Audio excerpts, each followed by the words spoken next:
A tense and chaotic scene unfolded on Sunday at the funeral of Nyarai Murray in Masvingo West, when Chief Fortune Charumbira was forcefully removed by angry mourners. Sabida mashkobra nyukopangwa na chinzi.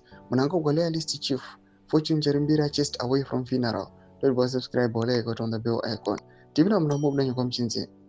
The funeral held at Murray's rural homestead in what of drew a large crowd of family and community members, many of whom openly expressed their displeasure at the chief's presence.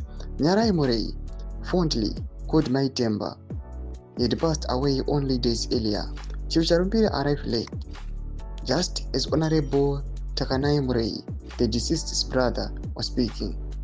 Witnesses said the chief's entry caused an immediate disruption. As he attempted to approach the podium, tensions escalated quickly. Witnesses said the chief's entry caused an immediate disruption.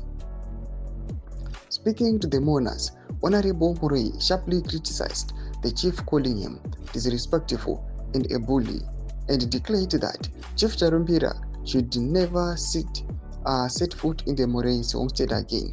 Many attendees were reportedly angered by Chief Charumbira's visible ties to the ruling party and his perceived arrogance. Several sources said he arrived accompanied by a group of ZANU-PF women who began singing party slogans and actually regarded as inappropriate for the solemn occasion. The chants provoked outrage, eventually leading residents to demand that the chief leave immediately. Chief Charumbira was not available for comment at the time. However, a man claiming to be his assistant said he left the funeral in a hurry due to another pressing commitment. Stop making a mountain out of an anthill. The incident has sparked renewed debate in the area over the role of political figures in private family ceremonies and the intrusion of party politics into communal mourning. Ndo mashikwana mudai togopangwa inoi pakutandaniswa kwakaitwa Chief Charumbira. Pina comment section medu za fungulo imo tulipa msuru bechitu kwa ichi. So subscribe or like, chat on the bell icon.